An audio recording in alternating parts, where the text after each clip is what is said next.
recording. Alright, I wanted to demonstrate a little DOS program that I've been working on.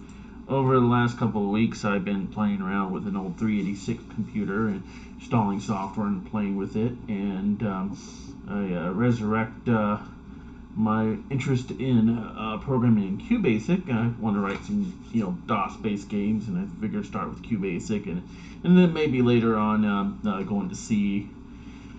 And because QBASIC is a very slow language, it's an interpreted language. Even if the program's compiled, it'll still not perform very well. It's not ideal for game playing, but then that's also part of the charm of QBASIC. So anyways, one of the things I do need is the ability of developing graphics for the games, and they don't need to be very advanced graphics, obviously. They need to be very simple, so I needed a way of drawing the graphics, and I needed a way that the files could be small memory usage and pretty quick to draw. So I wrote this little program called Draw. So we have Draw version 1.0, George W. Garde. Press L to load a file, or H for help. Well, I don't have any files to load, so I'm just going to do H to show you the help menu. And this maps out all the keys that this program supports. Pretty nifty. So anyways, as you can see, there is a cursor. It is all keyboard based, and the keys can go in all directions. I'm using the numeric keypad here to navigate. I can also increase the step of the keys. So I can go 10 pixels at a time. I can also recenter it. Alright, so one of the drawing modes is pixel by pixel. This is just for fine-tune pixel drawing. So that would be the Q key, and then I could just start drawing a line like that. Q would also disable it. Alright, the thing I could do is if I increase the step, let's say increase the step to 5 and turn on Q, it will do dotted lines. That was an accidental. I didn't intend to do that, but it's pretty cool that it can.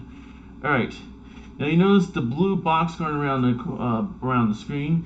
That's the current color, and I could change the color simply by pushing the C key, and that will cycle through a 16 color palette. But this is VGA mode, so there's actually a total of 256 possible colors.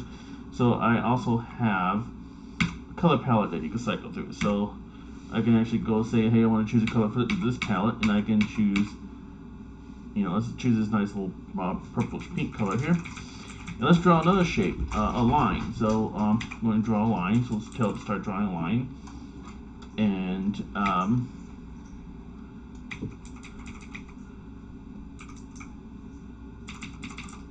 let's draw just a basic shape here.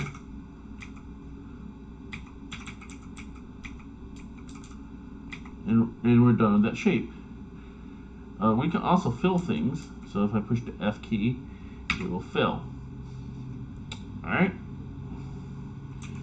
Another shape we can draw, is to change the color here, is a box or a rectangle. So I can just start to draw the box or rectangle. Right now I have fill mode on. That's a bug in the program. It should automatically reset the fill mode. So that'll be something I have to fix, because it should never start off in fill mode. So now let's just create the box. And of course we also have circles. Now right now ellipses is not supported. That's the next thing I'm going to add.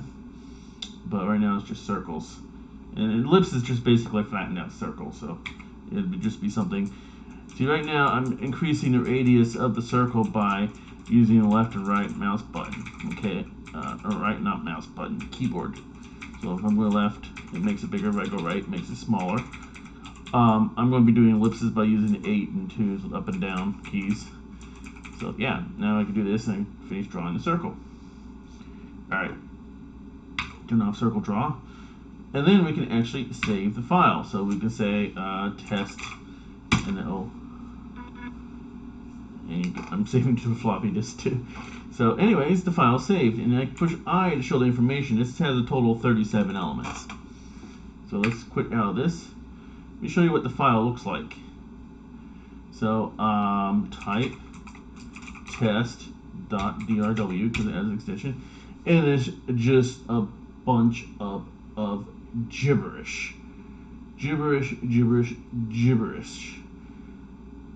Well, it's a binary file, and basically how this works is it does have a header. Starts off with a -1 that just saying, hey, this is the beginning of the image. Because in the future, I might make a data file that actually stores multiple images. You know, for a game, I just compact everything into a file and load it up sequentially. And then you have the graphics mode 13. So in the future, I could have the file saying, hey, what graphics mode was this intended to be used in. And then there is a counter of how many elements there are in the file. And that's important to do the math on, keep track of, how far you're going through the file so you don't pass into the file and cause some problems. And then it stores in the following sequence x1, y1, x2, y2 in color. Oh, no, before x1 it has the operation mode. So 1 would be a line, 2 would be a box, 3 is filled box, 4 circle, 6 is fill, 7 is a p set or the dots, so the individual pixels. Okay, so that's how that works. It's just storing integers in sequence in the binary file, and yeah, it works well.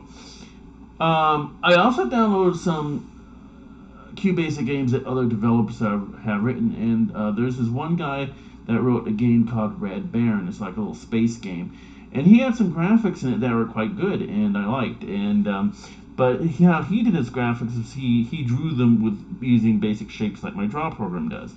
So I actually copied and pasted some of his images, not all of them, just a couple of them. Let me show you one of them. I'm showing QBASIC. I actually extracted this from his game. I don't have the game on this computer, but let's do QBASIC shit. I don't have QBASIC. Mount C D : DOS box. Alright. C : QBASIC. Should have it there. Yes, I do. So open up QBASIC and open up ship.bas. So basically, this is the code I copied out of his program, and this is all the instructions. You can see there's circles or lines. They're paint is basically fill. To draw, and also p sets. P sets are individual pixels. To draw a spaceship, and if I run this, that's what you get. You get a really nice looking spaceship.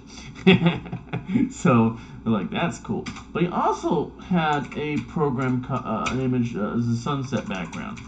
So what I did was similar to the spaceship here, I copied his information into here, and then I just did this program to convert his image into one of my draw files. So here's the arrays that store the individual elements, the operation x1, 2, y1, 2 in color.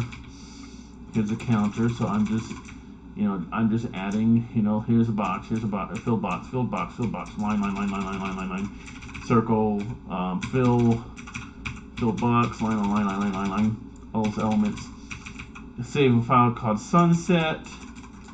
It's a binary file. I write the header, the header record, graphics mode, time, item count, puts those records in the first record, loops through the arrays and spits the information out into the file, and saves the file. So let's run this. Saved. All right. So now if I open up draw and I load sunset, the image I just generated from that program loads up here. Isn't that cool? If you go to image information, you can see the image has 24 elements in it. And that's pretty quick. Even on a 386, it loads up instantaneously. So this doesn't take much memory, and it loads and it draws pretty quickly, depending on how complex the graphic is. I mean, if you have like a bunch of elements and stuff, it won't work well. So I have thoughts of how to handle larger images. I programmed yet, but experiment. But a couple other things I want to show you about this program. Now you see the cursor is white. What happens if you move the white cursor over a white spot? Well, yeah, I programmed it so it makes the cursor black. Another thing is, I did show that you could pick a color by using the color palette, but you can also select the color by moving your cursor over a color that's already used on the screen, and you just push the V button and it grabs that color. It's pretty cool. Another thing is, I did tell you can undo. Well, you can undo all the way back to the beginning of the file. So if I can actually reverse draw this image.